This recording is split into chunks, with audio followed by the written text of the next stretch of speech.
House, April 30th, 2018.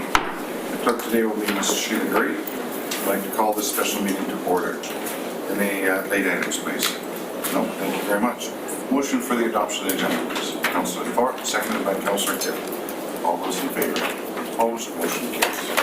So the first item on the agenda is under corporate services. It's the 2018 to 2022 financial plan, and it's to be introduced by Laura Mercer, Manager of Accounting Services.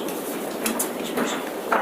The purpose of the report is to provide council options and receive council's direction on changes for the 2018-2022 financial plan that will reduce the 2018 property tax increase from 3.01 to 2%. So at the April 23rd council meeting, council motioned for staff to bring back a budget that reduced the property tax increase from 3.01 to 2, 1% for asset management and 1% for general taxation increase. At the time, no direction was given as to how to achieve this 1% reduction, so staff brought back a few options to consider. The use of the 2017 surplus, the reduction of the transfer to the Strategic Infrastructure Reserve, and the removal of 3 vacant positions were the options that were given. I think it's important to note that each one of these options has implications if used. Any use of surplus to reduce tax in 2018 will create an opposite increase in 2019. As mentioned in previous meetings, we recommend that surplus not be used to fund annual operations. Any reduction in the funding to the Strategic Infrastructure Reserve will result in less dollars for future council projects or priorities. And any changes to operation, so any changes to the annual operating budget needs to be done with care and adequate awareness for any impact on service delivery. The city's annual budget preparation includes a comprehensive review of all departments, with all departments and finance staff to determine reasonable resources needed to provide a wide range of needed and desired services for the community. Historical analysis, detailed expenditure budgets, and conservative estimates are used to ensure that budgets are adequate to deliver services and minimize any surplus. So any changes to operations need to be considered and made by the council at council's direction.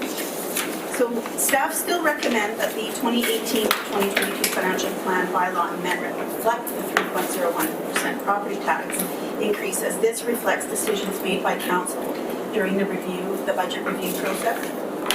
The 2018 to 2022 financial plan and the 2018 property tax bylaws must be adopted by May 15th. Staff must have final decisions today in order to finalize changes, the bylaws, and tax notice printing dates to be met by this deadline. There was a few things we heard at the last council meeting that we wanted to address. So current year surplus was a topic that came up. And I just wanted to reiterate, we do not budget for a surplus, but conversely, we cannot have a deficit either. So the creating budget is a real balance. Each year there is a comprehensive process by departments and finance to determine reasonable budgets to deliver the services that in an effective and efficient manner. And in most circumstances, the items that make up the surplus are due to things that are beyond our control. So in 2017, we had a surplus of $2.7 million, and the main contributors to this value were staff vacancies, higher than anticipated revenues, and operating and capital projects that were canceled or came in under budget. The budget has been adjusted where possible to incorporate any permanent changes resulting from the surplus items. So we have incorporated some of those. If there is a trend that there is higher revenues, then we incorporate that into the budget. But revenues are budgeted at a conservative rate and level because that's prudent budgeting. The other thing we heard was there was discussion about the compensated absences and termination benefits liability. So as I communicated to council earlier this month, staff are working on bringing a report forward that outlines best practices with regards to this liability. We have reached out to our auditors, KPMG, for comment for best practices and other municipalities for comparative input. If any changes are required as to how we budget or report this liability, we will incorporate those changes into the 2019-2023 financial plan and the 2018 financial statements. Due to time constraints, this information cannot be gathered and reported back to council before the May 15th deadline. And the other thing we wanted to comment on was project carry forward. So there was some discussion about that. The timing and completion of projects can run over 1 or more years, and this is a different issue than a funding issue. It's more of a project management issue or other reasons, but it's not necessarily a funding issue. So any unfinished operating or capital projects are carried forward to the following year. There is no impact on any tax revenues collected for these projects, as it is put into a reserve to fund them in the following year. The only surplus that comes from projects is if any were canceled or came in under budget. And of the 2017 surplus, operating and capital projects accounted for about $600,000 of the surplus. The annual allocation of general revenues and annual allocations to reserves should not change per the 20-year infrastructure plan. Council and staff must prioritize projects within those existing funding envelopes and develop strategies to increase these envelopes and reduce the funding gap identified in the 20-year infrastructure plan. The general taxation funding for projects in the 2018 budget is $5.8 million, which is $520,000 less in funding than we did in 2017. And this reduction was done at the direction of the CFO and resulted in a 0.05 reduction, or 0.5 reduction in property taxes for 2018. And this does impact the 20-year plan. So any funding changes to that 20-year infrastructure plan does have a negative impact on our future ability to fund those, that infrastructure. So going forward, I'd like to stress the need for council to engage the annual budget process at the beginning of the process. The report to the Finance and Audit Committee meeting in June 2017 was an opportunity to do this for the 2018 to 2022 financial plan. That was council's opportunity to articulate their expectations for staff and to provide input on an effective and efficient budget process. So I would hope that we can adopt that approach for the 2019 to 2023 budget, so we don't have to have this discussion so close to the deadline. So if we could have expectations of council up front, then we can work with that framework over developing a budget. So that's all I have to say. Thank you very much. There are two recommendations. One is to receive the report for information. Someone prepared to do that. Councillor Brennan, seconded by Councillor Paul. All those in favor? Opposed? Motion carries. The next item is council provide direction on staff, how staff should allocate $966,000 of the 2018 operating budget in order to reduce the 2018 property tax increase from 3.01% to 2% based on the report titled 2018-2022 Financial Plan dated 2018 April 30th. Someone prepared to move that for debate, please. Moved by Councillor Vesper, seconded by Councillor Armstrong. Thank you. Councillor Hall. Thank you. Through to staff, just for a clarification, when you talk about the changes that we do now could have impacts on the following year, like I see that 2019 we're at a 4%. How is that true when some of the items that we approved this year for the tax increase is a one-time cost? For example, what came out of the Deloitte report said that we need to spend $100,000 to implement that thing. It's a study. Isn't that just a one-time cost, or are we carrying these year over year over year? Oh, that one in particular, that is a one-time project, but we already have, so we have a 5-year plan. So in that 5-year plan, there are items such as that, or other, it could be one-time or operating. But we've established what we need, what we think we need this year for the 2019. And if you, if you, the change, like if you reduce the amount you collect for taxes this year, you will need that much more next year if you don't use surplus or reserves to fund that. But those are specific projects. So like the problem I have is they're specific projects. They're a one-time cost. So the following year, we shouldn't have that tax. It should actually drop by 0.1% because it's done. If it's done and over with, it's a project. It's like a capital project. But you may have theirs. But how? But that isn't for us to decide. It's for next council to decide. So for us to tax the people another $100,000 for next year in the hopes that we're going to do another Deloitte study, that doesn't seem right to me because I understand staffing costs if we do something that's going to adjust and reserve. I understand that. But some of those projects that we put in that are causing the tax increase shouldn't affect next year because they're a one-time cost. I don't want to say it, but the social programming thing that we allocated $270,000, well, we don't do it next year. What if there's something else comes up? So are you saying that the $270,000 that we budgeted this year is carrying forward? Is that what the people are expecting? So that shouldn't affect next year's taxes because it's a one-time cost that we do. So next year, theoretically speaking, it should actually drop by 0.27%. Because I understand what you're saying about if we do one thing, it affects the other. But when you talk about a one-time cost of an item, like we do community plans and studies, and again, we'll do another one and so forth. But until that such time, because it was a new item and it wasn't in the 5-year plan that was added at the end, how does that affect taxes in 2019 when it should be spent in 2018? So it will be spent in 2018. So the 5-year plan identifies all of the things that you as a council have agreed that we're going to spend money on. And each year, you know, as there are increases, we need a bit more money. Whether that is for the Deloitte report in 2018 or something else in 2019. We've established you need $1 million in year 2018 and you need 120 at 1.2 million in 2019, then you need an increase in money. Whatever makes up those dollars, right? So if you then take some reserves and reduce that down to, instead of $1 million, you need 800. You need to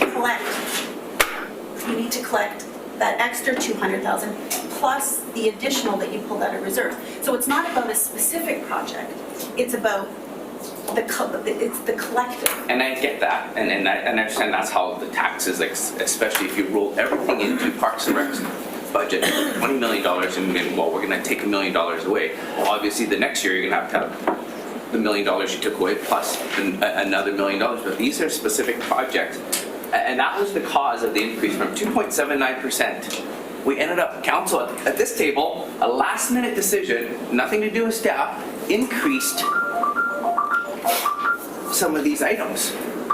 And that's where my question is it wasn't in your 5-year plan. It was done at this table that we decided to add these perks or these things that we want to do for the community. But if they were at a one time, how should that, and that's my question. It has nothing to do with operations, and I get how operations works, but these are projects, specific projects that the council is doing, and a couple of recommendations from staff. So that's where I have a question about. And I'll leave it at that because I'll have this discussion on figuring out what we can do. So some of the homeless and the safety community ones, I believe the 100,000 was for more than 1 year. I believe that was right. Yeah, I don't know what the motion, I know that we did spend it, so. Some of them had a more than 1 year impact. Yeah, and I get that.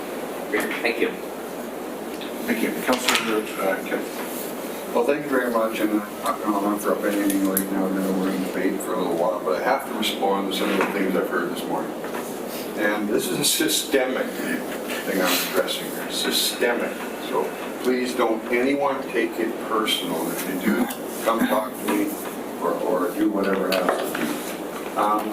Ongoing funding of surplus, I believe that's happening with some of our funding for our, what I call an unfunded liability, not in our budget.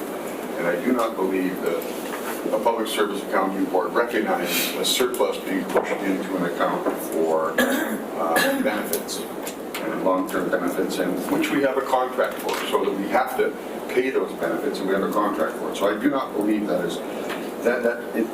is there, and we're funding from a surplus. So when you take a one-year factor and push something like a surplus into it, and then I hear that it's shortened for the next year, that's understandable if your long-term plan is effectively managed. So my 5-year plan, if that's what I'm banking on, and I believe with this council we've been told we've been poor council, bad council, derogatory council, whatever. So for 4 years we've been planning this, and we haven't been achieving things on that. So maybe our plan, that we're trying to make up that surplus in the next year if we spend it, is inappropriate, or it's not achievable.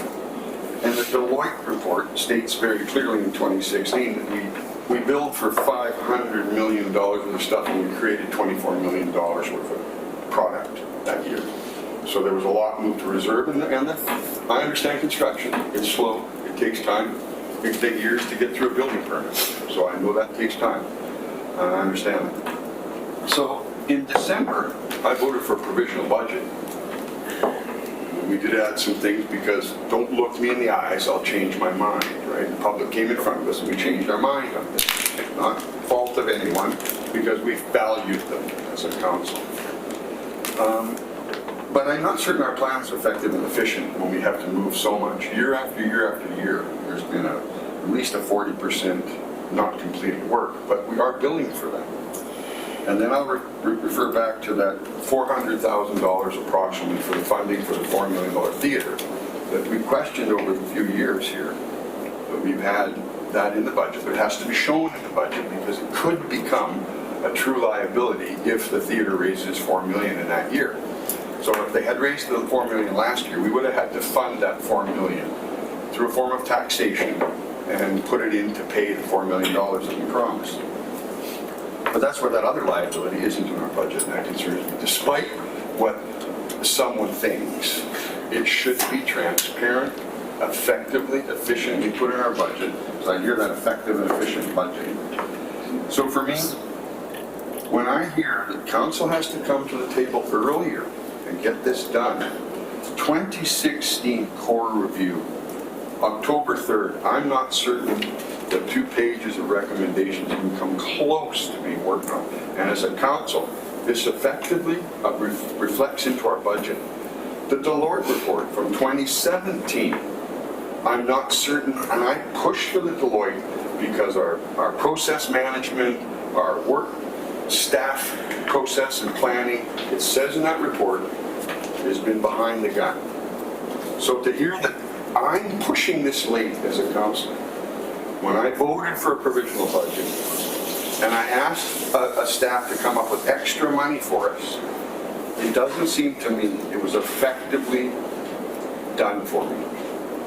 And to say that now I'm pushing this debt, I've watched for 20 plus years at this table that this budget comes late to us and we're in a rush on May 15th to get it done. And all we're usually waiting for is a requisition from the RDN, the hospital board or whatever it is, and the library. So our budget really only changes and reflects that we have to bill more for that, but we're a tax collector. So I'm frustrated with the point that we're saying that it's council that is driving all this. If we're working as a team and we're not separated, in December we asked for core services review 2 to start, but I was told that they didn't have a CAO in place, so they weren't working on that. So you can see that this isn't driven by council, it's driven by the need of a CAO. And if the previous CAOs wanted something in the budget, they would put it in the budget.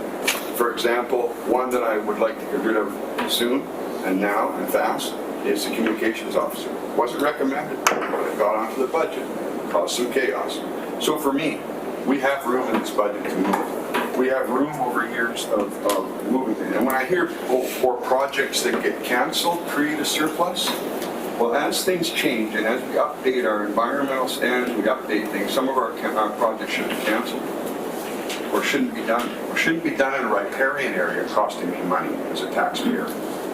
like the soil department. So for me, I'm quite capable of saying to staff, you know the operations, I don't get involved in it. You know the capital spending, I don't get involved. I haven't even seen a plan for the fire hall yet. And I'm voting on 17 million. And I haven't even seen a plan for the fire hall. And I sit here as an elected official, and I'm supposed to raise my hand and speed up everything and know everything, read the minds of the world. So for me, I'm extremely frustrated when I say this is a deadline, and in June, Council 2017 should have started for 2018. Well, we did. We started Deloitte, we started things, and they weren't moved into the budget the way I believe they should have. So it's not a response to Council's needs all the time. It's a response to that 5-year plan that I believe, with the core services reviews, and the Deloitte reviews, and the supply chain management reviews we've had, that it could be cut deeper.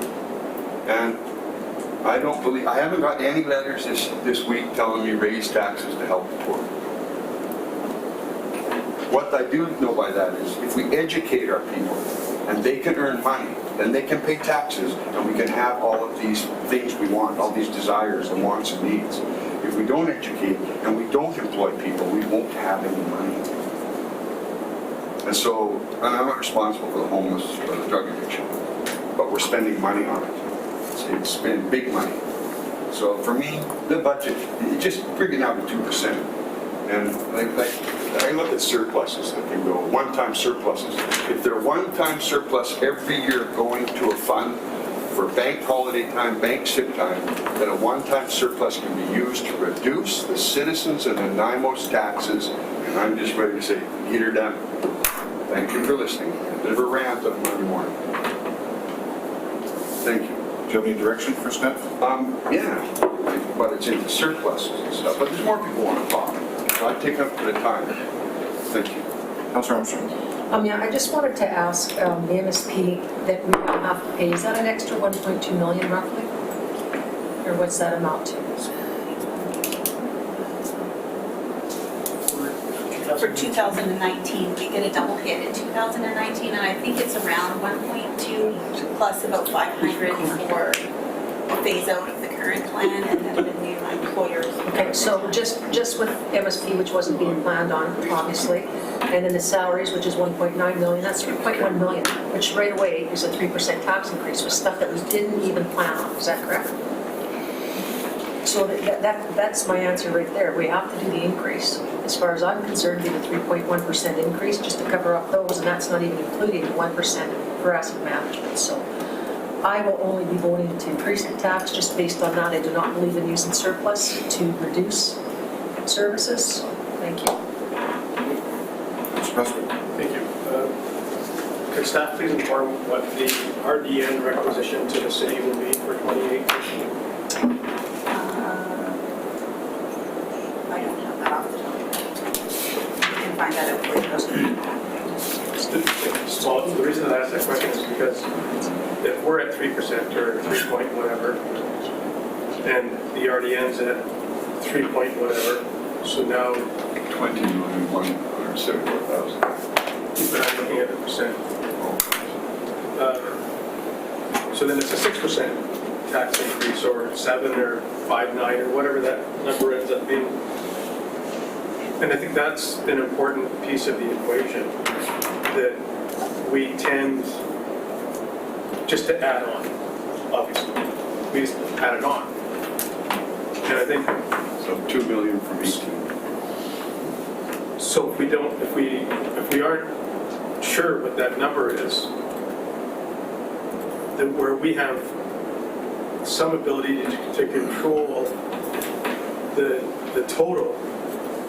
Obviously, we can do it at the RDN table too, as a group, if we go as a group.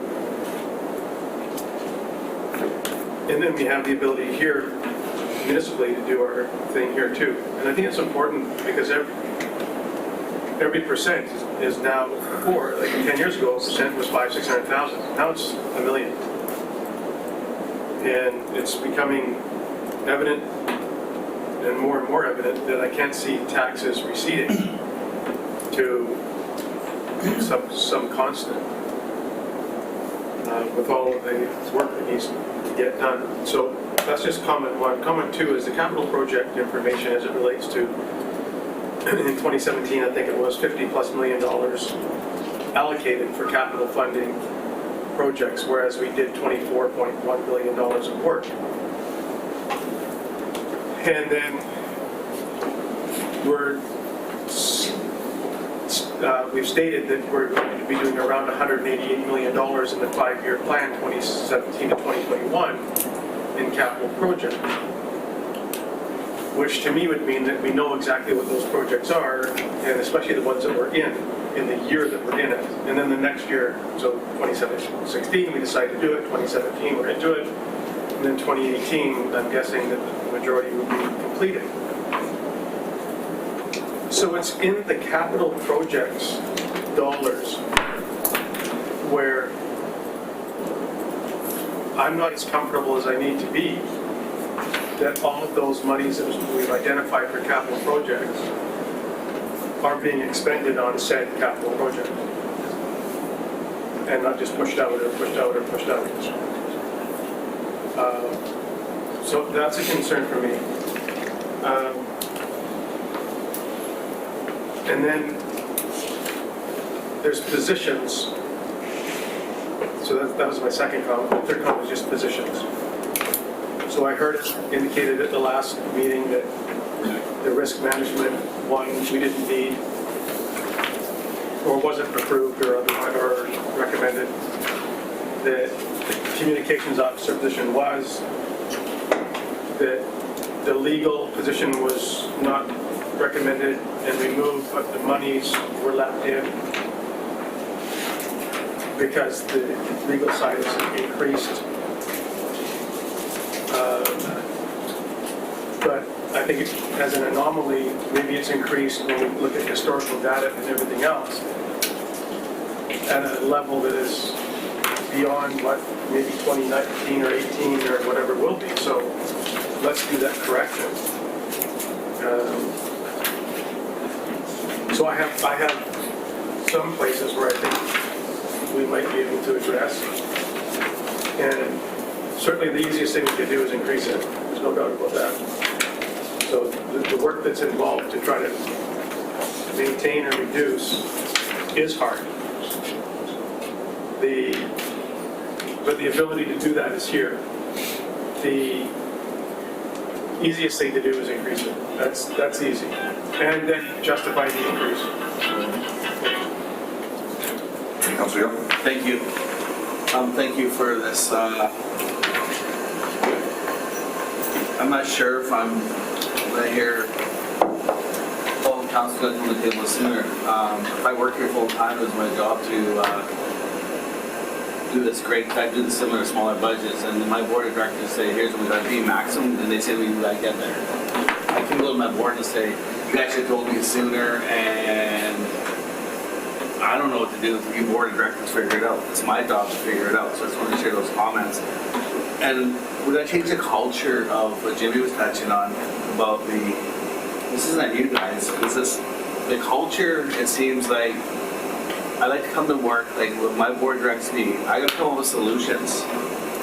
And if I don't have the solutions, I can go back and say, I don't know, you guys, you want that, you figure it out. That's sort of the vibe I'm in here. And I'm not down with that. It says, council provide direction staff on how to allocate 966, etc. I think all our goals to working together keep property tax. That makes me reasonable to some. But nonetheless, I think we do our best with options. I don't know what the options are. Maybe do more with less, or are we too top heavy here? Like I'm going back a few months ago now, half a year ago, whatever it was, and come up with solutions. It seems like the culture is just like I bring up. Why did we have overrun of $500,000 on automated garbage machines and changing trucks and all this and that? Maybe we didn't need to spend that or all that. We knew this and that. Maybe we didn't need to. If I bring up these conversations, you know what? How I get threatened with a workplace complaint over but it's okay to have half doing overruns. So there's a point right there on this overrun of garbage. Or someone touched on our fuel mileage. I don't know, I'm not trying to micromanage, but we gotta be creative on the same team here, how to keep the costs down. And I don't have that vibe, I don't get that vibe. And I'm sure I'll get written up, and that's fine, I'm fine with that. But nonetheless, I just want to, I don't have all the answers. Except, let's give you an example, what I face in my day job with way less money and trying to get there. And because I don't have, in my world, a bank to go to say, oh, let's just charge the public can pay for this. So anyways, I'm a little frustrated. I don't know how we're gonna get it down there, but I won't be supporting the budget as is. Thank you. Councilor Brennan. So, okay, it's never what you say as much as the tone you say it. I think we kind of established that at this table, so let's just get rid of that notion that one can't be critical of the budget. The discussion that I hear happening right now is why we need to reduce the tax increase. That's what this discussion is about. That's already been established. That was established last week. The majority of this council said we don't like a 3.1% increase, it has to be a 2% increase. That's decided, and I don't think we need any longer to dwell on justifying the decision we made last week. I think we're here today to say, how do we do that? How do we reduce the tax increase? And if you don't know where it can be cut, then I don't understand why you think it can be cut. If you don't have any clue about where the budget is fat or not skinny enough, then how do you make the original decision in the first place that it should be 1% less? And quite frankly, anybody who is a public servant, whether they're working for a nonprofit or not, are using public money. Anytime they go to government and say, we can't serve the population you've asked us to in a manner that actually implements the bigger picture for these people, anybody who does that is asking for money out of the public purse. So don't tell me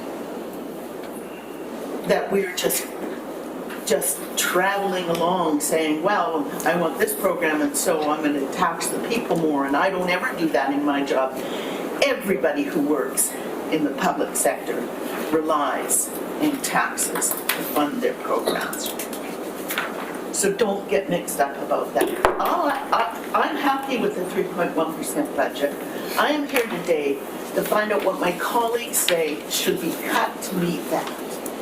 I already know that you guys think it should be 2%. Okay, move it along. Don't dwell on last week's decision. That's made. We're here now to implement the decision you made last week. Thank you. Councilor Kerr. Timing. Well, there's more than taxation. There's more than taxation. There's a big picture item. I love to hear the big picture item because our budgets have outstripped the cost of living and growth by huge percentages. And I'm not certain we're getting more and more services. It's not certain. And you can't. And why I'm not certain is our Deloitte report and our core service report points out with factual information that things are not happening. So for me, there's not just taxation for public service. And that's one of the things that bothers me, is when my taxation is paying for lifestyle. And the lifestyle I mean is, I put out hardly any garbage and have not for years. And when I do have garbage, I take off in my little trailer and I pay to throw my stuff away, to put it to away. So why should I pay a huge user fee on a system based on only part of Nanaimo?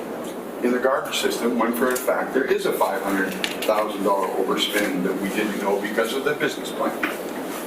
So for me, I'd make a motion to strike the communications officer. I'd make a motion to strike the risk management officer, like Councilor Bestwick said. And I'd reduce the legal fees because I believe those were an anomaly in the year, things like that. So if people are willing for that, but for me, they hear this constant thing about oh, we made this decision, made that. Yeah, we made the decision back in December, and then we fell target to those other things that are important to the provincial social interests. So for me, it is a point of trying to make this, and things don't have to always grow at 3 and 4 and 5%. They don't have to. They just don't have to. But it's that's the thing that is problematic to me, is the core services review haven't been implemented. The Deloitte report hasn't been implemented. I haven't seen unfunded liabilities, what I consider transparently shown in my budgeting. And so that's why I've talked about this stuff for a long time, and I know we work by motion and that, and we also work by debating and talking. And I appreciate the knowledge at the table for this, because sometimes I believe it's systemic. We're so departmentalized sometimes, we limit communication between, even here at this table, we limit our communication. So we're all part of it too. As our one report said in the 7 findings, council's responsible for some of the environment created in the city. All of us are. All of us. And so for me, I believe we can cut. I believe we hired people in the last while out of CAO. Those decisions were made without a CAO, but yet my core service review 2.0, that couldn't be made. Couldn't be moved down the chain.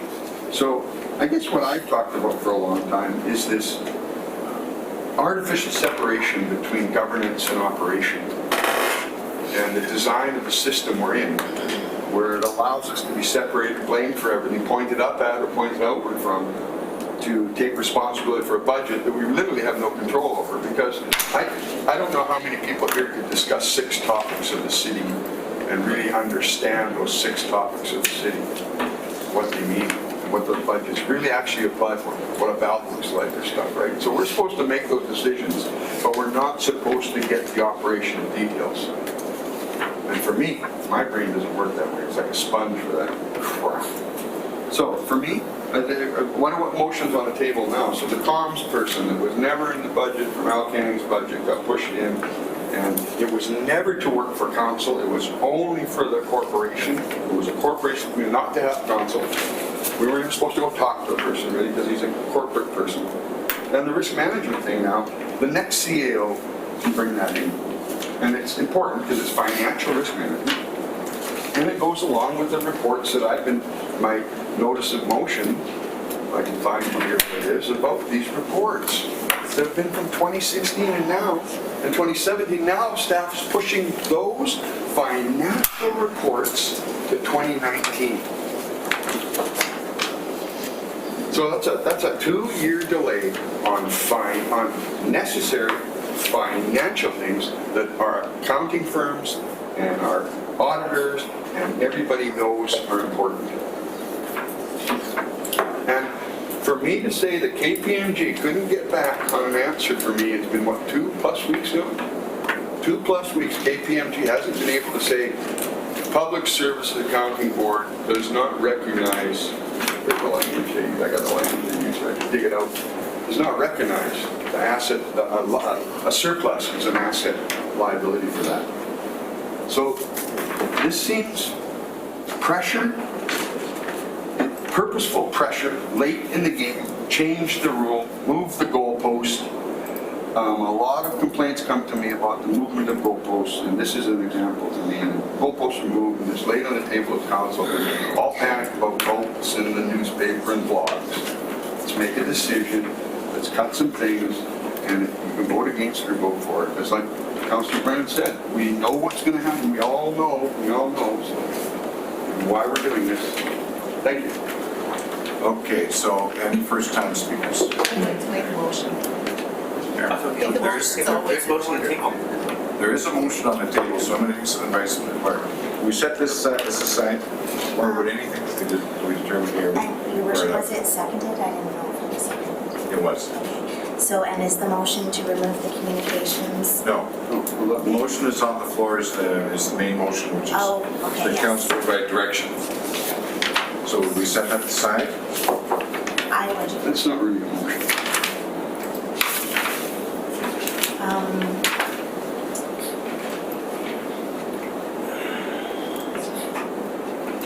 I would actually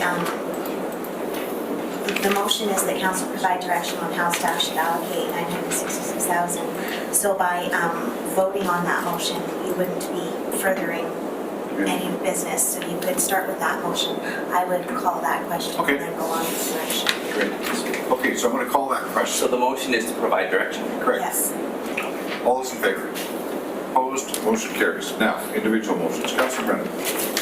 I've moved to remove the risk management position. Second. Remove risk management. And seconded by Councillor Kip. Council. Councillor Hall? You're seconding that? Yeah. Any discussion?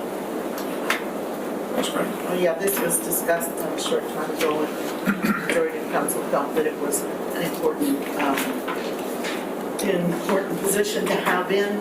I'm sure it is, but I think we need to be mindful of the decision that was made to cut the budget, so I would use that, and then I would then provide staff with some direction to put it in, prepared to put it in the 2019 budget. Point of order, maybe. Councillor Brennan may have voted against that motion when it first came to the table. I would have.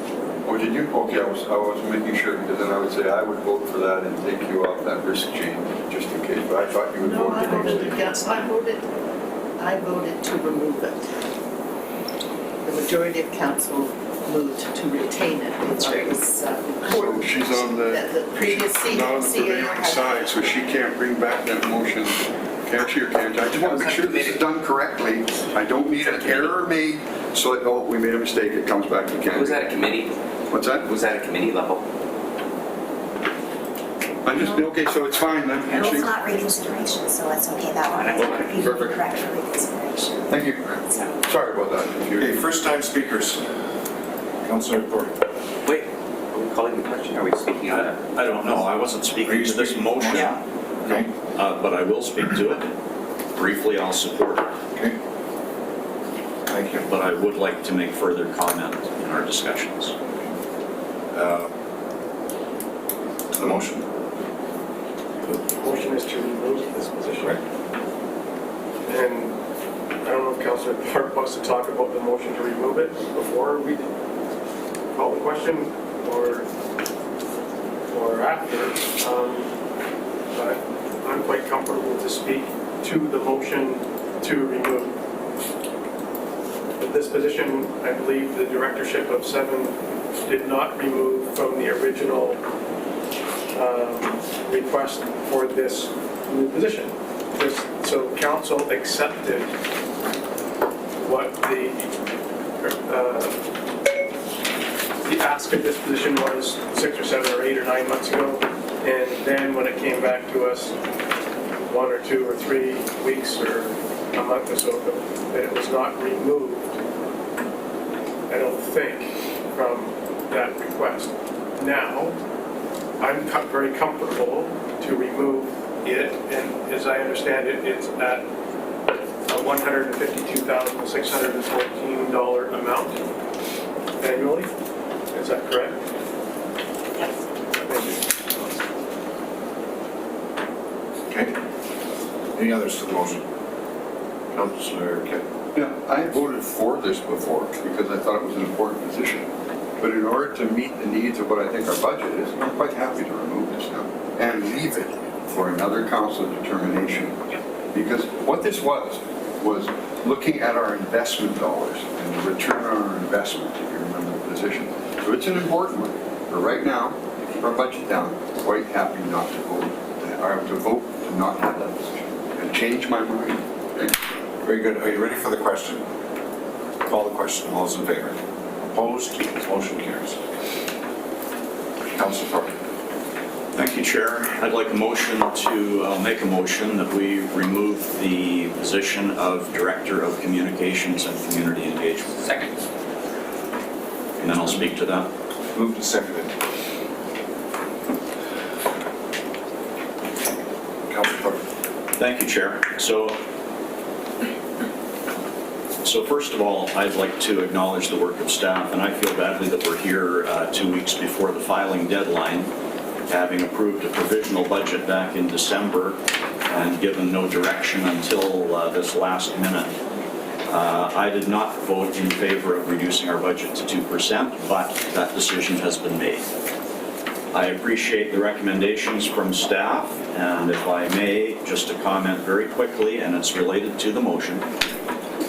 The options that staff are recommending are, first of all, they're suggesting that we do not make further cuts, but they're suggesting that if we decide we want to, one option is allocation of the surplus, and they're suggesting that that would result in a tax increase next year. So I will not support that. Second thing is reducing the amount allocated to the strategic infrastructure reserve.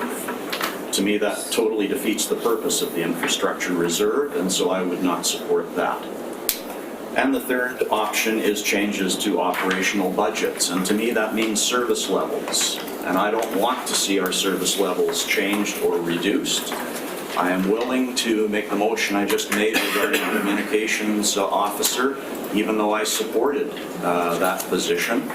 I see it as a small item that can be taken out of this budget that hopefully will be re-examined by future council.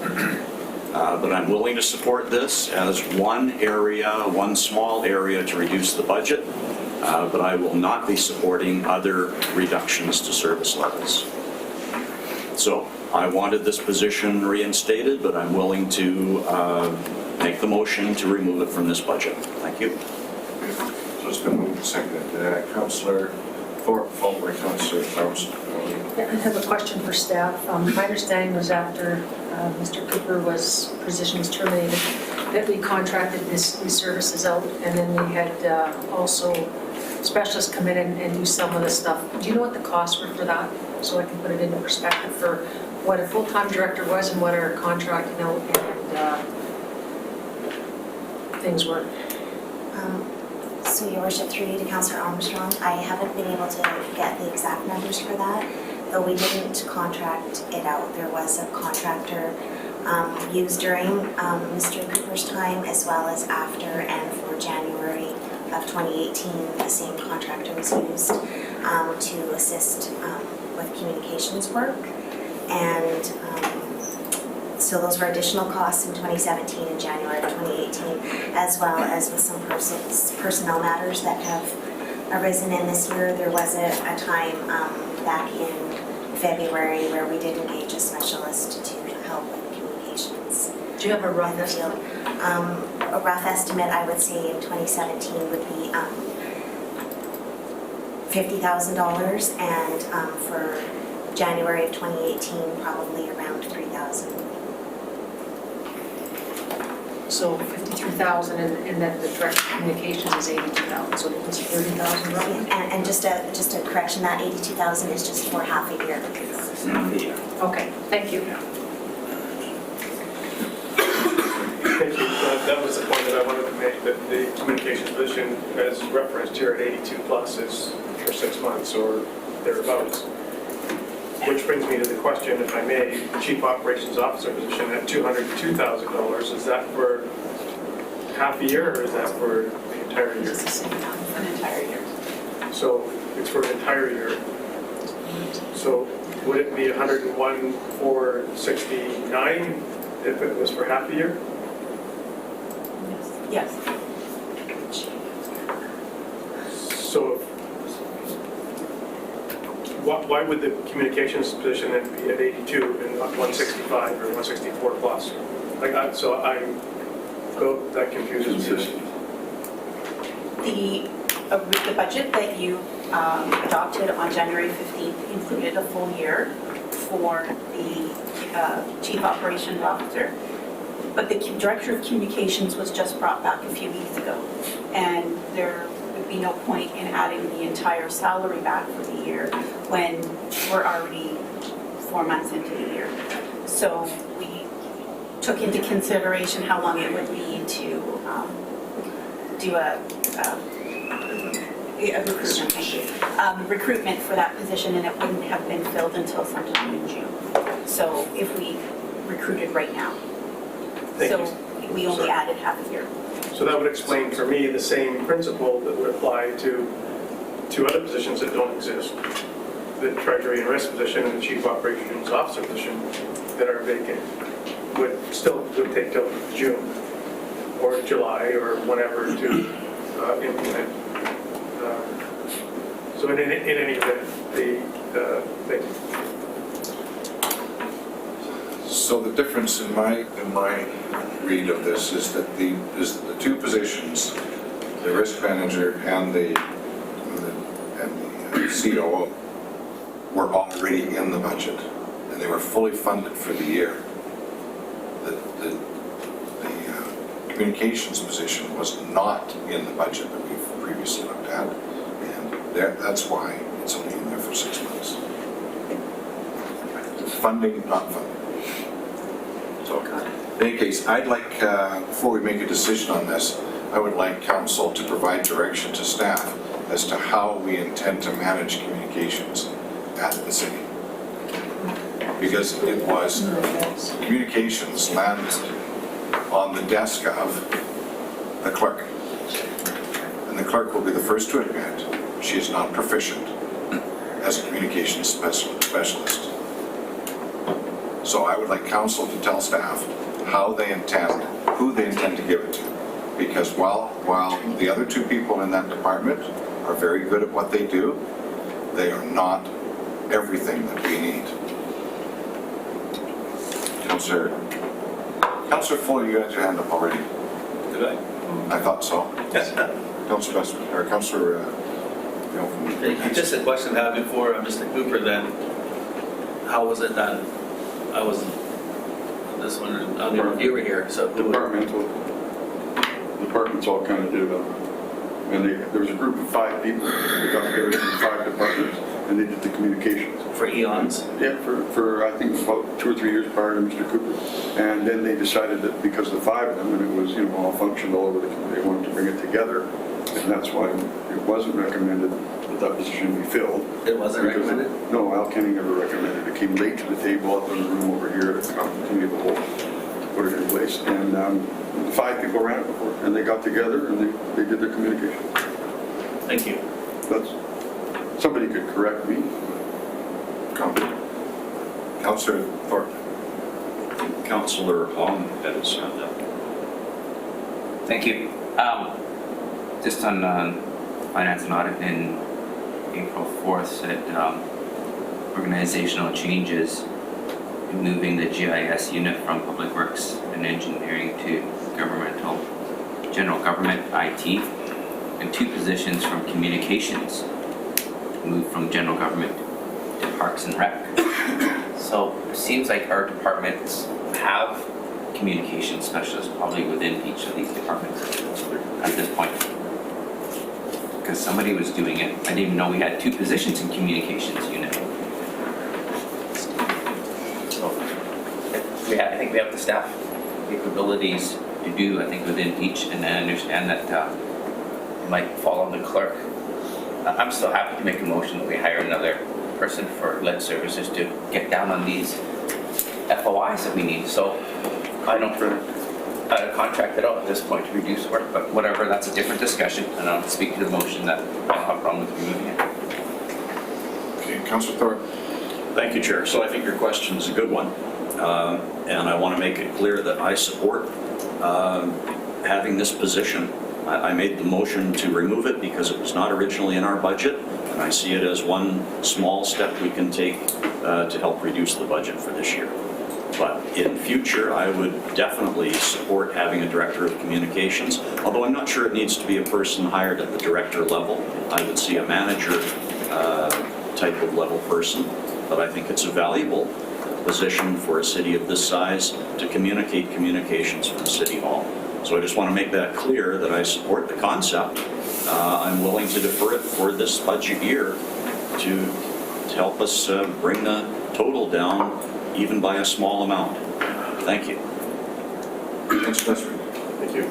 I agree with Councillor Thorpe, and at the same time, I think when we get into future hirings, that we have to look at directors, managers, wage and benefit compensation implications. So I'm quite certain that the RCMP's Director of Communications or manager of communications, or whatever that title is not.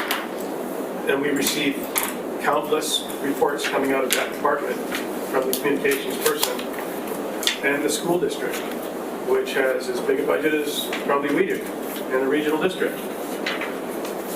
Their wage and compensation package is not close to the position that we have here. And I think that we have to be a little bit more conscientious about what these compensation packages are for positions that we just decide that we should have one. Because we start at the high end. And I think it's time that we start reviewing a starting point and an ending point. And as far as I'm concerned, many of our positions could be capped. Salaries could be capped in our excluded environment. So I'll be voting in favor of the motion. Councillor Thorpe, were you back? No. Well, I can't support the motion. We're a corporation that spends $180 million of taxpayers' money. We have 90,000 citizens. It's absolutely ludicrous to me that a corporation of this size will not have someone that will manage communications, both inbound and outbound from the city of Nanaimo. I just can't believe we're doing this right now. Okay, I'm going to call the question. This is Just quick comments. Councillor Fuller.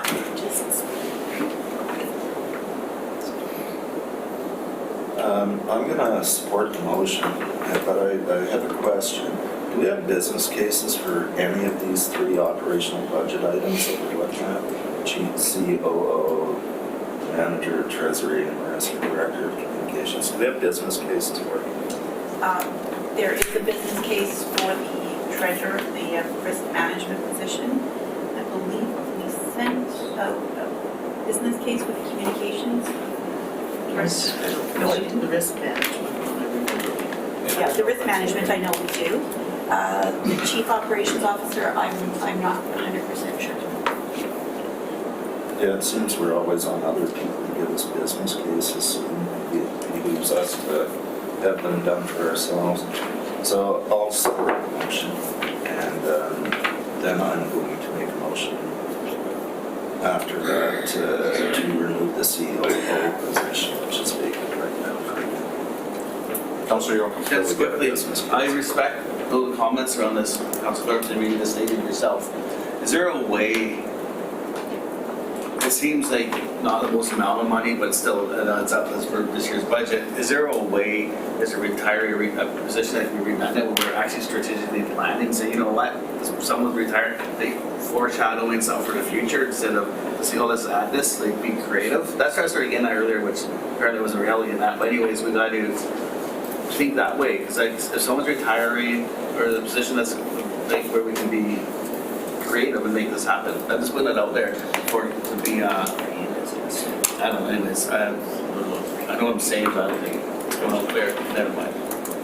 Okay, are we ready to call the question? Call the question. All those in favor? Opposed?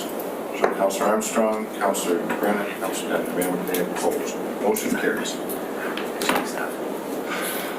Councillor Fuller. Yeah, I'd like to make a motion to remove the Chief Operations Officer position. Second.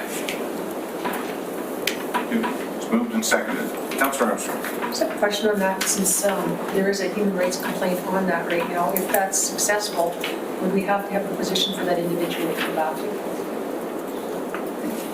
It would be a written statement. Mr. Van Mark. Statement. It's a little difficult to forecast what the English Tribune would order should it be found to be something that they would rule in favor of the department employee. But I would suggest that that issue will be so far down the road that for the current budget year, it's not going to make a difference. But if the human rights community did say reinstatement, then would we have to have that position, or is it just paid out for a set amount of money or?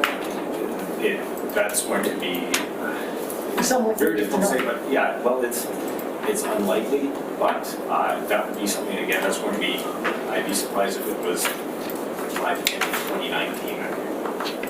Like these human rights issues tend to take quite a while before they see the light of day. So I would suggest that for council to hold a decision on this for that possible reason. It's too remote to speculate on. Thank you. See no further questions, call the question. All's in favor? Opposed? Motion carries. Shows Councillor Brennan, Councillor Thorpe, and Councillor Armstrong opposed.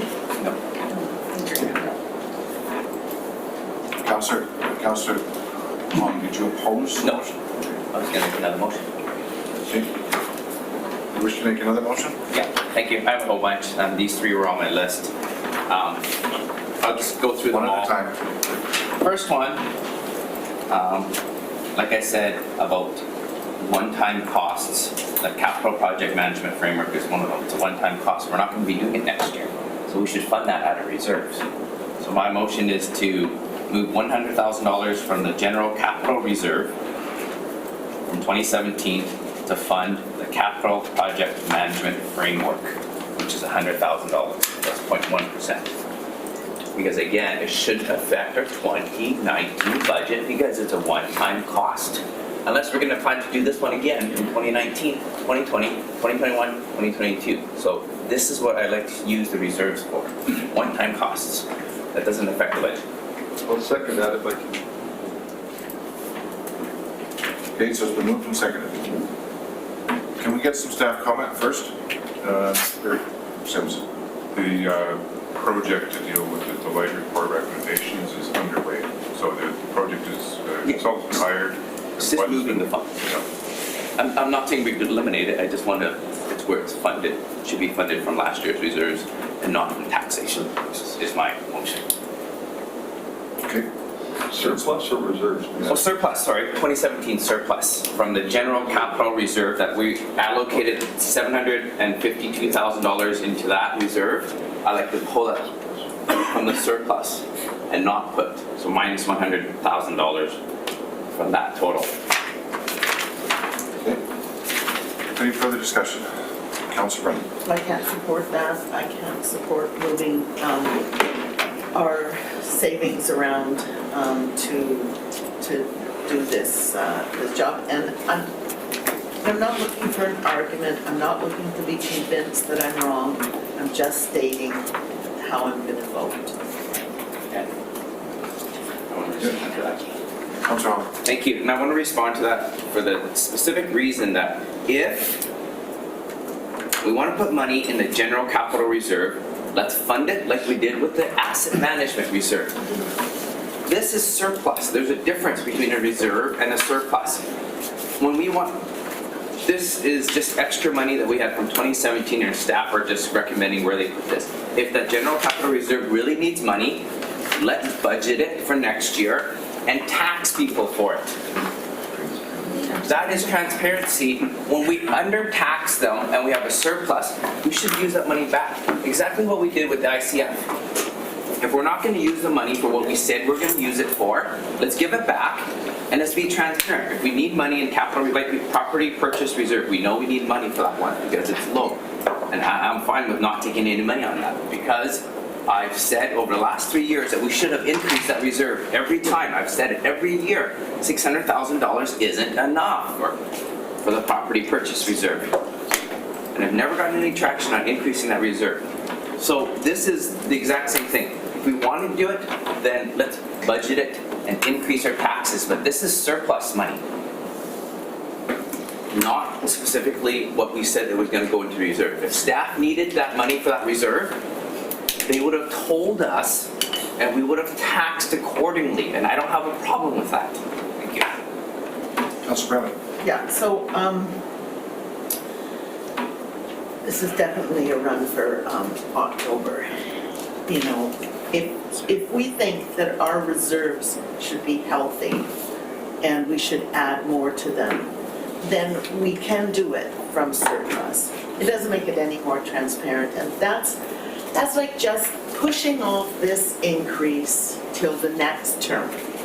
And so that in October, we can go before the people and say, we have a 2% increase for you when we were scheduled to have a 3.1% was prudent managers. Here we are, 2%. You deal with that problem next year. I mean, if there's principles to be followed, then let's follow those principles, but let's not dress them up in political terms.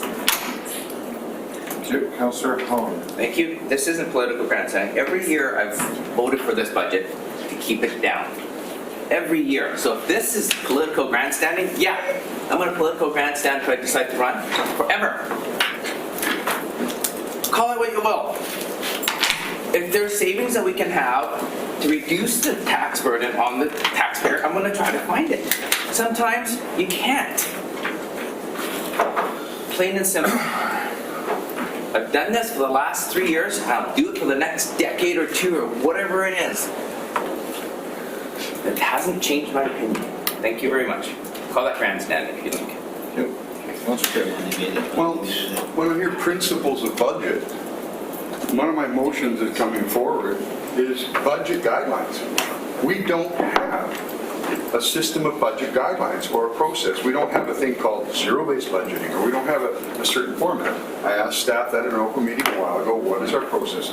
So when I hear the principles of budgeting, there's another goalpost movement. If there is no written down principles, a strategic plan or planning, MBO, managed by objectives, understanding the policy, having objectives, goals, strategies, and tactics to meet that thing, that's principles for budgeting. But we don't have that. That's why my motion is looking for those guidelines. And so to hear the word principles of the budget, it's all made up. Right at this table, there's different values, and we make the values up. But we're supposed to make up a strategic that the staff can follow. So for me, when I hear there's no principles for our budget, just kind of haphazard. And that's what we're trying to create here. And if it's a campaign issue for people, well, good for them, really good for them, because we're missing a lot of real, valuable things in our budgeting process. And one of them is a budget guideline, and this council is supposed to create one. And we've been trying to get one. I think I put zero-based budgeting on the table with core review in 2009, and it still hasn't been achieved. So I made a motion. Thank you. And so I wish the person is here to hear principles. Hey, Councillor Armstrong. I just have another concern about that. Because when you look at what we've stated, the allocations to the property purchase and the general capital reserve are the only balances that we can take from. This same council is always wanting to increase our purchases of land. So how do we do that if we're going to decrease our property purchase reserve? I didn't say that. That's where it's going to come from. I didn't say that. I say it comes from general capital reserve of the surplus, the 752,000. I didn't say to move it from the 1.1 million of the property acquisition. I still have concerns about removing that because, again, we all of a sudden found we had to find $460,000 to fund downtown initiatives. We need to have, in my opinion, we need to keep those surpluses for issues as they come to arise that are unforeseen. So I will be voting for that. Thank you. Councillor Hone. Thank you. Through you to staff, what's the difference between our general capital reserve that we put in here and the council strategic infrastructure reserve?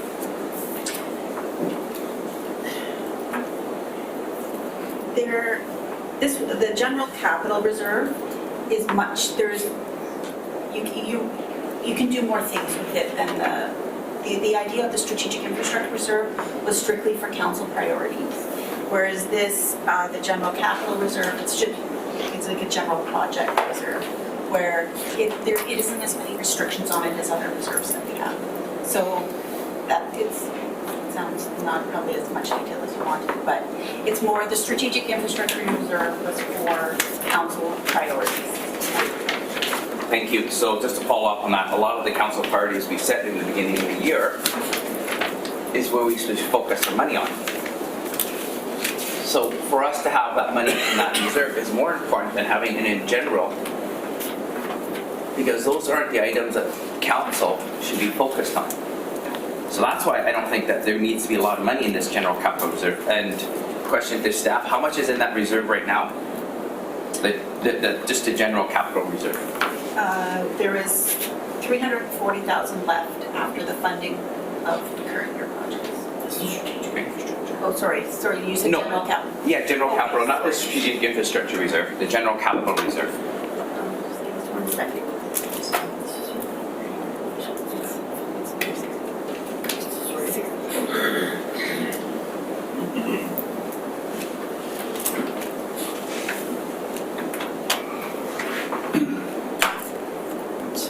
$4.7 million. So there's $4.7 million in there. So I don't know what projects that we're gonna do that isn't gonna be a priority that we can't use the council strategic infrastructure reserve to fund. So for a $4.7 million project that gets pulled out of the hat, and if it's not a reserve, I think we have an issue. So I don't have a problem reducing that surplus, this last year's surplus to go into that reserve. Thank you. Councilor Besser. Thank you. Councilor Hong asked one question. I was going to ask about what the balance was of the general capital reserve. And if the general capital, so with 4.5 million plus or minus in it, Councilor Hong, have you made a recommendation, or are you? Or I already made the motion. to reduce the 750 to 919? Yes, to, By how much? well, there's a lot more. We're doing one item at a time. So which, are we on that item right now? Be 100,000. So from at there. this point, that's $100,000. I got a lot more to go. Thank you. Thank you. Seeing no further speakers, I'm going to call the question. All those in favor? Opposed? Show Councilor Armstrong, Thorpe, Brennan, and Mayor McKay opposed. Motion carries. That one. Councilor Hall. Thank you. I would like to move $170,000 from the general capital reserve surplus that was supposed to go for 2017 to offset the cost of snow removal. And I understand that it's important for us to top up our budget for snow removal, and we should use that from the 2017 surplus. No. Second. Second. It's been seconded by Councilor Kidd. Councilor Besser. Are you, so that being said, the general capital reserve fund is down to 652, 919 with the last motion, Yes. and then this one will remove, reduce $170,000? Yes, to a total of $452,919 at this point. Thank you. Councilor Hall. Thank you. A question to the staff. What's the difference between this general capital reserve money that we're putting in and unallocated capital reserves? Is it the same reserves or a different No, reserve? it's different. Yes. So what it is we, on the balance sheet, there is an accumulated surplus. And that 112 will go into there. And what it does is if we ever, as I mentioned, we cannot run a deficit. Yes. So if we ran a deficit, that unallocated surplus would fund the deficit. Okay, because I'm just trying to follow with our finance and audit from April 4th on page 51 of my agenda, 46 of your package. All reserves says contingency reserves at 11 million, council initiative reserves at 3.5, unallocated capital reserves at 13.8, infrastructure renewal reserves at 44, and development cost charges at 32. So when we go over these reserves that you want to put in surplus, what's the difference between our general capital reserve and our unallocated general reserve? Because it's confusing on where these reserves show me from what our chart shows me. So the Can I have some clarification here, please, first beforehand? So the way the motion is worded, it's to remove it from the general capital reserves. From 2017, or it's surplus, yeah, that was. No, you didn't say surplus, you said reserves. No, I'm talking So, about. so let's just let's just make sure that we're on everybody's understanding. And we use the language throughout debate. I'm saying from 2017 general operating surplus. I'm saying from surplus. Your Worship, my understanding with this motion and the previous motion made by Councillor Hong is that rather than allocate the 2017 general operating surplus into the general capital reserve, the first motion he made, the past one, was $100,000. Instead of it going into the general capital reserve, it would be to fund the project management. And now this motion is instead of $170,000 of the 2017 general operating surplus going into the general capital reserve, it would be used to offset the cost of snow removal. I understand that. I just want to make sure that everybody clearly understands. It's about dealing with, well, it's a surplus, as opposed to it going into reserve and then removing it. Yes, that's right. Right. Pardon me, I'm sorry to interrupt. So just some clarification for that. So what we would do is it would go into that general capital reserve and we would fund those projects out of there. So we would pull it out. So what you're saying is you want that to fund the Deloitte project and you want the 170 to fund snow removal for you. Well, I don't want you to put it into that, because that was the next thing, is that's why I deferred this general operating surplus. I didn't want to talk about the surplus. I want to use this from surplus money from 2017 to fund And these projects. okay, we can show that, we will do that, but because Adam's making notes now that those in the budget, those will show as funded from reserves. No, from surplus. Yes, but surplus, we have to put. Oh, yes, put some- in reserves We have first. to put it into reserves to fund those projects in 2018. Okay, either way you guys work around it, it's just that it's going to be from the surplus, is that correct? Ms. Curry. Yeah, so Your Worship, now what I just said is not accurate. Because as Ms. Mercer just said, the surplus has to go somewhere. So it will go into the general capital reserve. So the project management, $100,000, the previous motion, and now this $170,000 will be taken out of the general capital reserve using that surplus money from 2017 that has been put into there to fund those project and the snow. So I would then ask the question, how can you use something out of how can you use funds out of a capital reserve for an operating budget? I mean, we could put it into, well, we fund operating project, it's like a project. So. and Snow it's- removal is an operating, is a project? In that case, no, but we. But it's a reserve. Yeah. I mean, we can certainly put it in, we have a, what is it, a general sustainability reserve. And we can put them in there, and that's the same idea. Right now, I've got it in the report and in our financial statements, it's sitting in there. But So I'm having trouble understanding how something moves from surplus into a capital reserve, and now we want to reallocate out of the capital reserve into something that's clearly an operating expense. And so I will change my mind. And we can put it into the general operating sustainability reserve. And then that way, it's an operating. Yeah. Okay. Councillor Yocum. Maybe some sort of off subject, but on the same subject, reserves, I need some help here. Through yourself, staff. Because we're talking reserves and surplus, and we've had a lot of conversation around poverty. I think everyone at the table wants to help that. I assume so.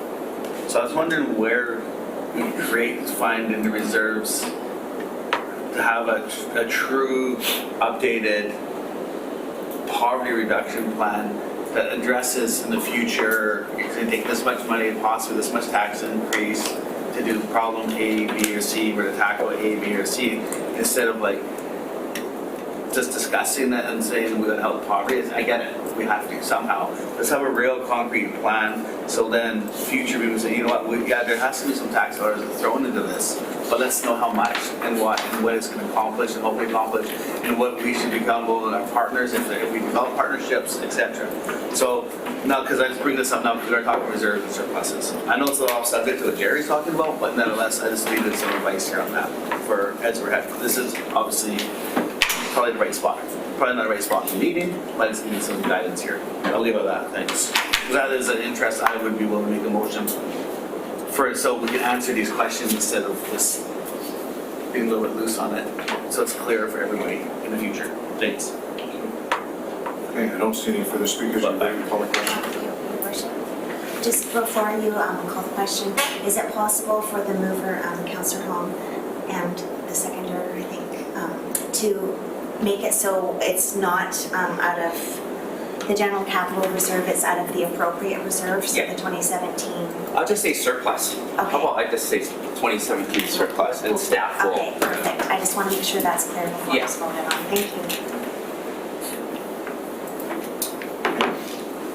Call the question, all those in favor? Opposed? Motion carried. Show councillors Thorpe, Armstrong, Brandon, opposed, motion carries.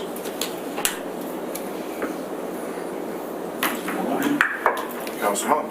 Thank you.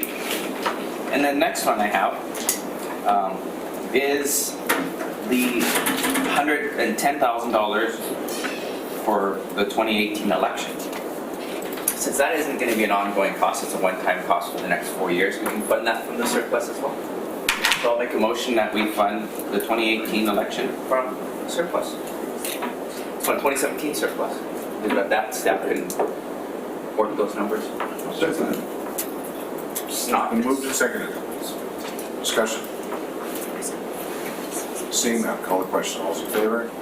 Opposed? Show Mayor McKay, Councillor Brennan, Councillor Thorpe, Councillor Armstrong, opposed, motion carries.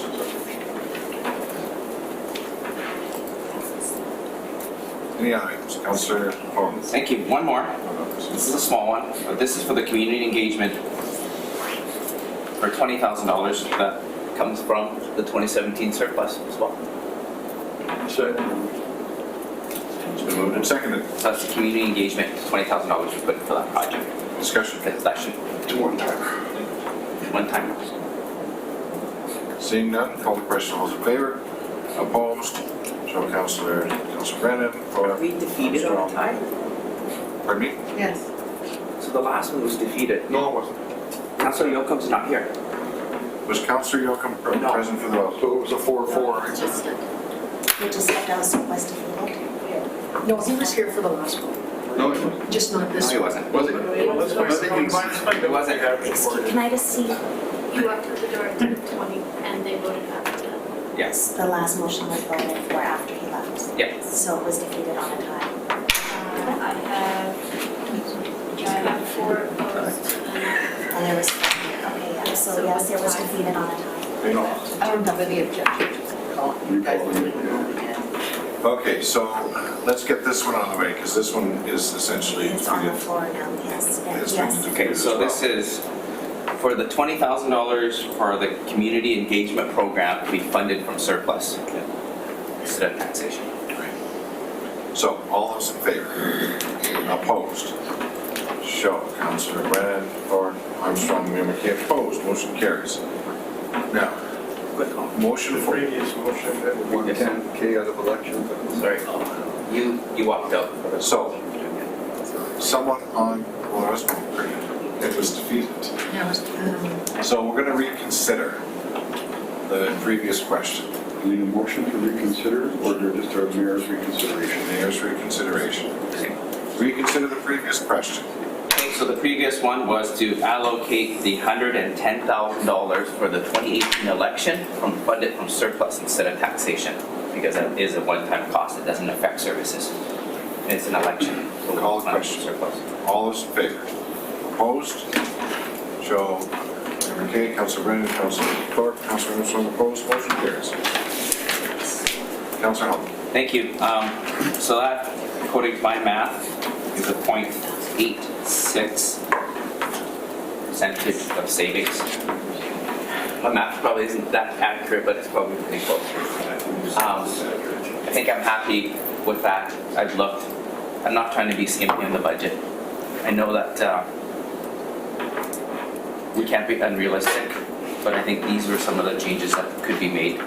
I don't have any further changes, so I don't know where we go from here. I know it's not at 2%, but I'm willing to accept this number. If my math is correct from staff. You, It's currently 0.876%, so the new tax rate would be, the new tax increase would be 2.2%, 2.2%. 2.22. Okay, I'm happy with that. Councillor Besser. Thank you. Just a question to staff. unallocated general surplus, 112,000. What is the balance in our unallocated general surplus? And what was the last, or what would be some examples of unallocated general surplus usages?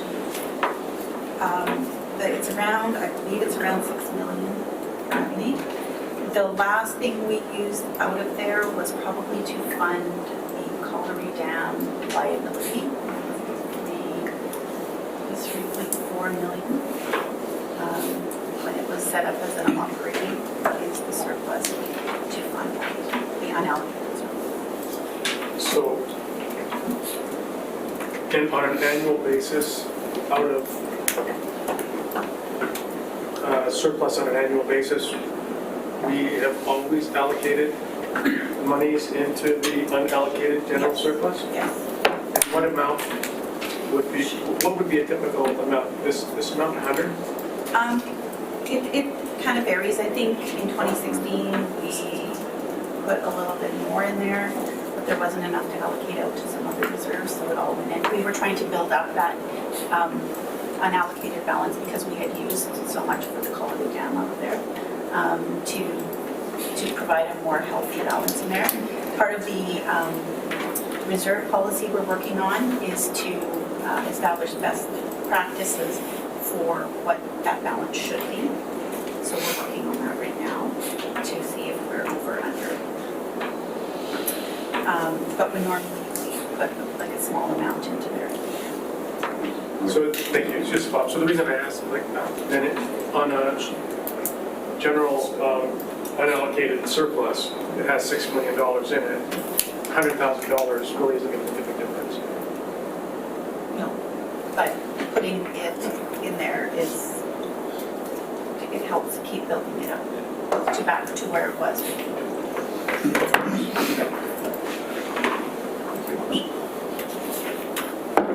Okay, so I have a question, and the question would be, how would it affect our budget? Oh, I'm sorry, I've got other speakers. Councilor, you're Thank you. No, if it's in the right back and wait, because I'm going to make a motion. What I sort of mumbled earlier, but I can wait. So if I could ask the question, and that is the strategic infrastructure fund. What is, we were going to roll that over a period of how many years into the budget? 4 years. So this year it contributes how much? 800. 800,000. Over last year, so we allocated, I have the sheet.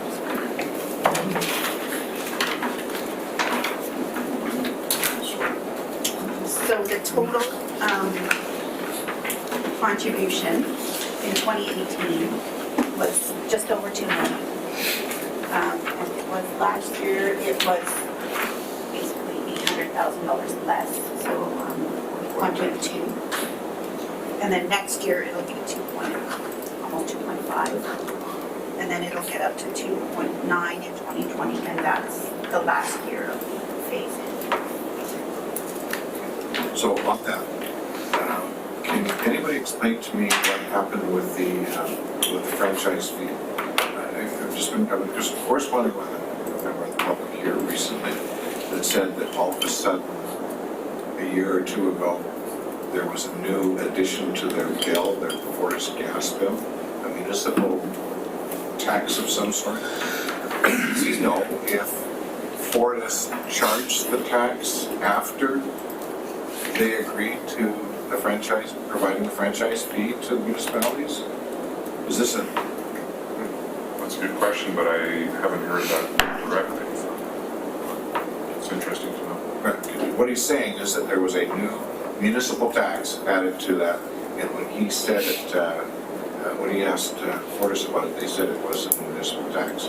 That's the only thing I can understand that changed. I don't have gas, so I don't get a gas bill.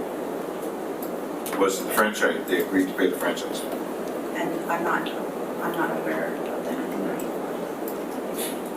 I'm not sure. We have to look into that. Seems like. Thank you, Councillor Yocum. Thank you. You got me on that. I I would put this on the floor for conversation, almost like the debate, but nevertheless, my preamble would be, what I touched on earlier is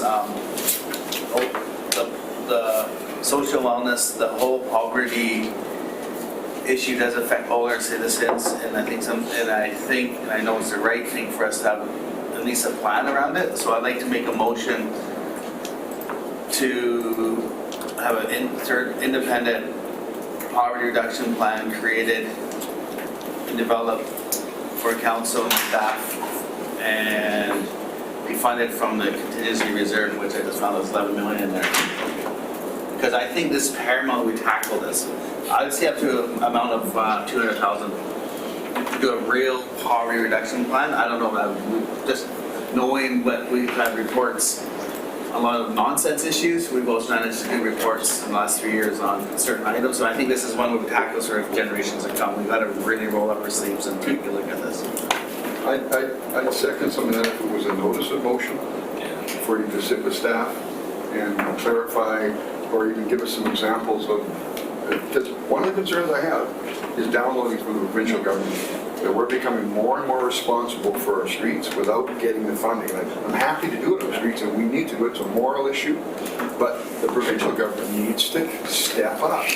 And the more we take on, and especially with the confusion we have, I would suggest we need to go down to Victoria as a group and lobby them, that NDP government, to help us with this stuff, as an example. So for me, is it a motion currently to take it out of that? Because I know sort of what it entails, and say $200,000, that goes to Jerry, to my thing of what that tells the consultant exactly how much this is going to cost, right? Well, So, to me, it's concerned as a motion currently hitting the table. Yeah, it wasn't being very clear. I agree. What I was hoping was sort of attention on earlier is we have a poverty, we hear poverty, we'll know we have to tackle it in some way, shape, or form. We'll experience it, witness it, and live in our jobs and whatnot. So what I was hoping to do though, this report would be a little more concrete, not saying, and being like, outline saying this is for the provincial government is responsible for this. City, this isn't your mandate, but we recommend you do this. Maybe a partnership out of the health this, the nonprofits this. I don't know, I'm just blue skying right now, but I just know if we don't get it started. Anyways, that's what I was hoping for. I was making a clear notice of motion. I think so. I'm not, oh yeah, that's So somebody will check it. I was just gonna ask, Your Worship, could I just ask staff quickly if this motion, would this be a budget affecting issue, that would affect the tax rate and that we would need to know about? I'm just gonna hold the conversation because it's gonna get obviously misconcepted. We could put that money aside in a reserve to fund future. Or just, if you could just allow, just for council and for staff, for me. So going forward, if this was a notice motion and it was brought up at a future council meeting, it could just come out of reserves in the future and we could still set the tax rate and have the bylaws ready for the next. This wouldn't affect. Okay, thank you. I just wanted that clarification before it went on. Thank you. Okay, Councillor Kim. Are you finished, Councillor? Yeah, I'm good, thanks. I want to know on the unallocated reserve, you said there's $6 million in that. Probably, yeah. And is that where the money comes for what I consider unfunded liability? Is that the account? No.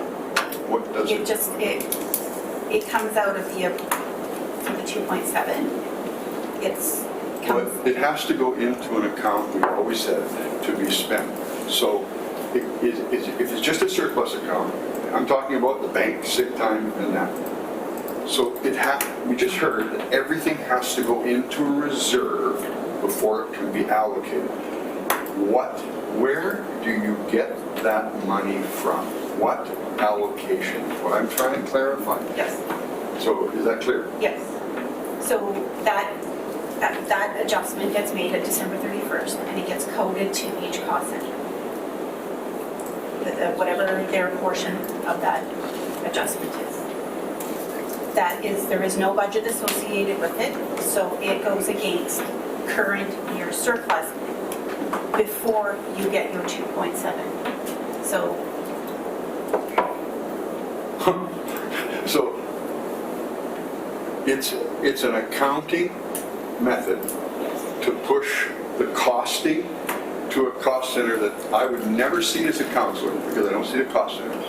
And before we see the allocation of what our surplus is, thank you. And that this year will be, how much was moved as of December? 700,000? It's about 650, I think. And the previous year was about 340,000. The previous year was about 300,000, 400,000 the year before that. That's No, I know. it's been, the portion that is directly related to the liability was 300. The other half is what we actually paid out during the year. So you're not quite comparing to. Okay, so 300,000 comes out of somewhere earlier in the budget than the surplus. Thank you. That clarifies for me, moves me along my chain. Councillor Thank you. Fuller? I'm not going to speak to at this point. Councillor Besley? Thank you. I was just in reference to Councillor Yoakum's thoughts on the affordable poverty discussion papers. I would like to know at another time to have that further discussion to know where we are with staff's reports and where we are in the cycle and where we are moving forward. And if there's things that we can do to improve or increase or add to where we are, then I would support that at that time. But I would need more information to kind of know where we are in the cycle as opposed to thinking that I'm guessing we're somewhere in that cycle. And maybe we can improve on where we are. Mr. Sims, just briefly, you've asked Mr. Anderson to step downstairs just to address some of the questions here on the poverty reduction strategy. Here.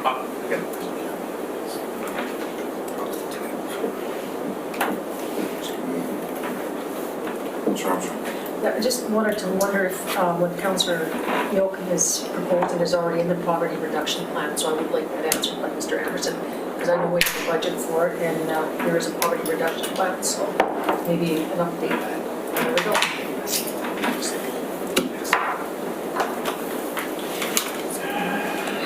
Thank you.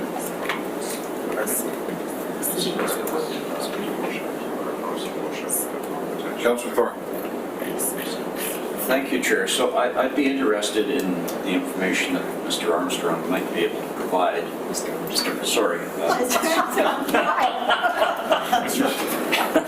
Mr. Anderson. Corporal Armstrong. Corporal, whatever. Sorry. I'm sorry, but I'm just wondering if we're straying away from the intent of this morning's meeting.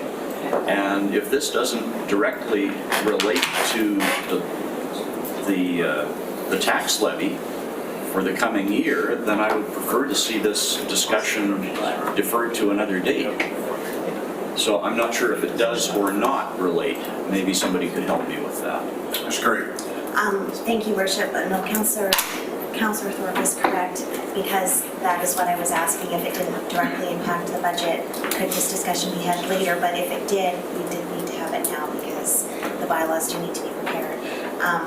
Mr. Anderson is here, however, and maybe he could just answer the question that Councillor Yoakum had brought up, and that is the poverty reduction plan. Is there a plan, and is that being worked on, that sort of thing? If he could maybe provide a brief update since he's here now. Thank you, Your Worship.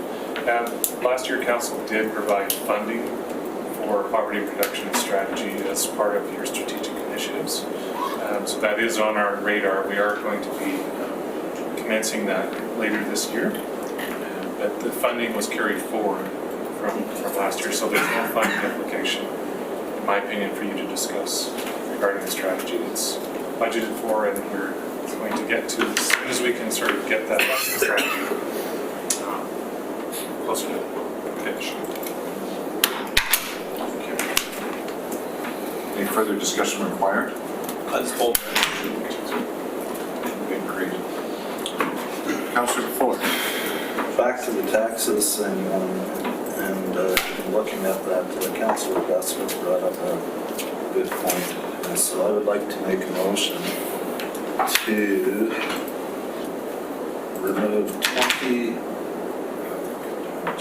22,000, I believe, would bring us down to 2%. Because it's 2.22. You're $127,810 short of your 2%.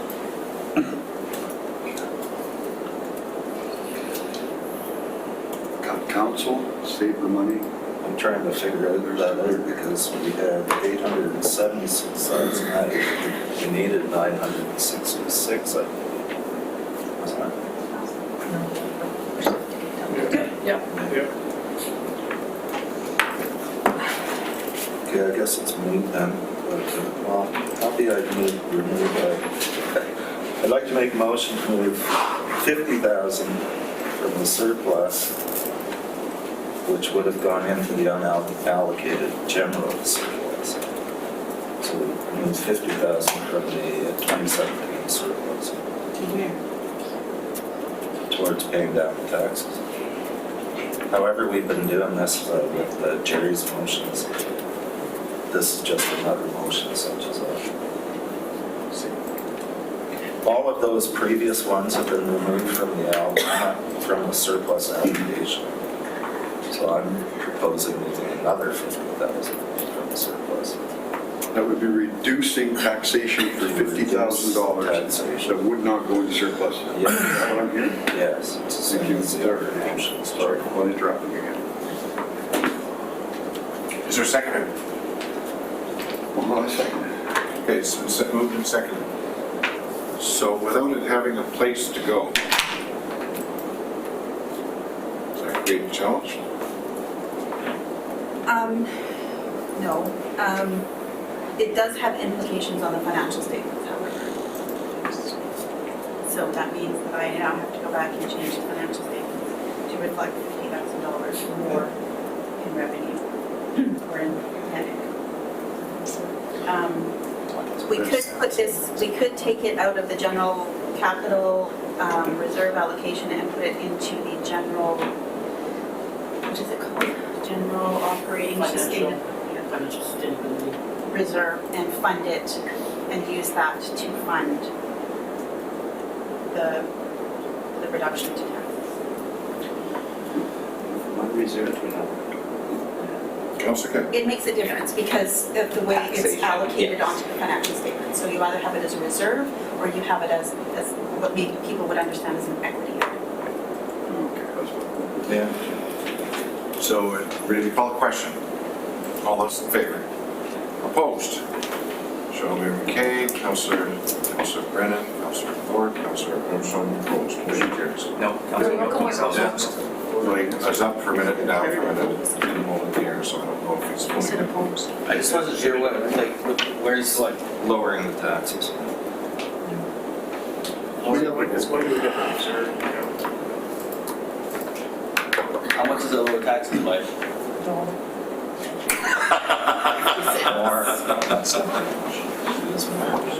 Your worship, could you just let us know the votes for the minutes?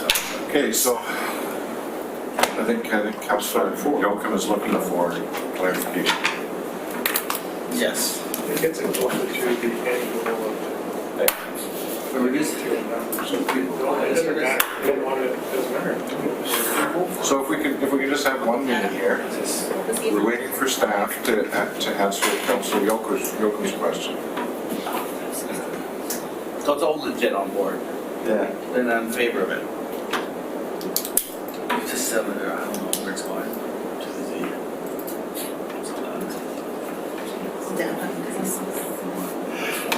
It could be something.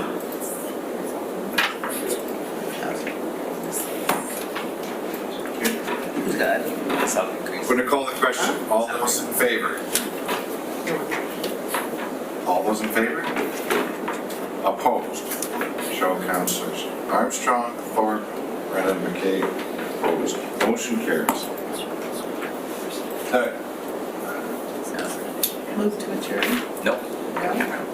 Well, we got the surplus report is next. I have to go here by 11. It's the next report. It should have probably come first. It's been totally changed, that report, by what we've just done, so is Okay, it. so are we done with this first portion? Or Yeah.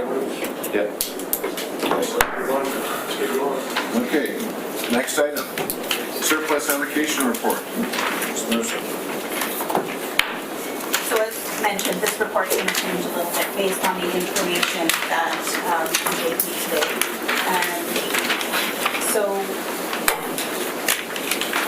what I heard was that you wanted 170,000 out of the general financial sustainability reserve for the Deloitte report work. No, General. general We're capital. going to move it out of there to fund it. It's just where it's living. Okay, that's where it's living. And then, so 110 for snow removal. No, sorry. 170 for snow removal, 110,000 for the election, 20 for the community task force. Yes. 50 for, to reduce taxes, and 100,000 to fund the Deloitte.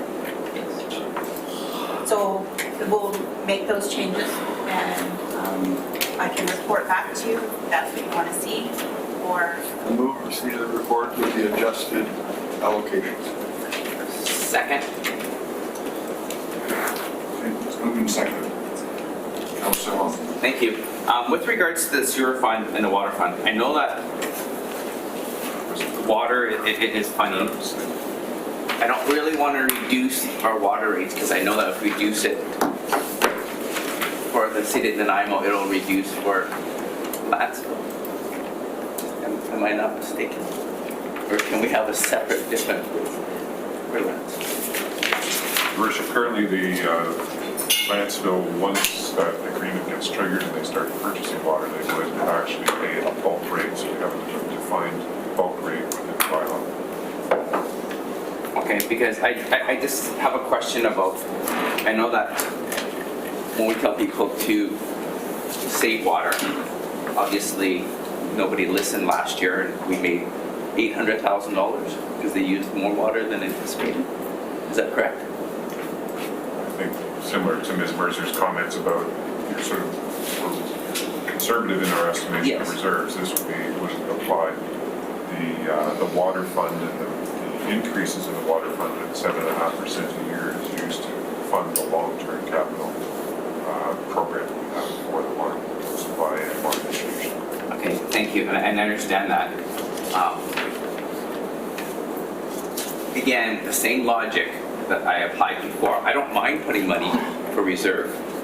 If we tell people that we're going to put money for reserve, because from our number, I think it was 2.5% was going into reserve, 5% was increase. Or is it 5% reserve and 2.5%? I think it was 2.5% going to the asset management for water. Yeah, so 2.5 was going in. So if we needed to increase it to 3%, and if we have extra water usage, we return that money because it's the same logic that I've been using before. If we let people know that we need to save this money for reserve, but if we have extra money, funds left over that we have, we should give it back to them because that's not fair because we're not telling them the truth in the beginning of the year when we said we need this much money for reserve. And if we do need it, I don't have a problem taxing the residents for what we need. But when we have extra money based on our expectations that we don't think we needed it, we should give it back. It's only fair. And to a certain point, I get we should have reserve, but we should have a limit. So I'm not going to do anything this year. I think somebody should, staff have, a limit on what we should do, like we did with the snow removal. We said, well, let's just try to keep it at 500,000 for that. And then when it dips below, then we better top it back up. But once it hits that level, let's stop funding that reserve because that's what we should be doing and letting our residents. So we're being open and transparent on where our money is going, and that's where I want to see how this corporation moves. Can I just interject? Yeah. I would just like to say that water is very, very difficult to predict because we may have 800,000 this year, but if we have a super wet summer, we could run a deficit. So that water is more vulnerable to rate because it's based on consumption and all those kind of things.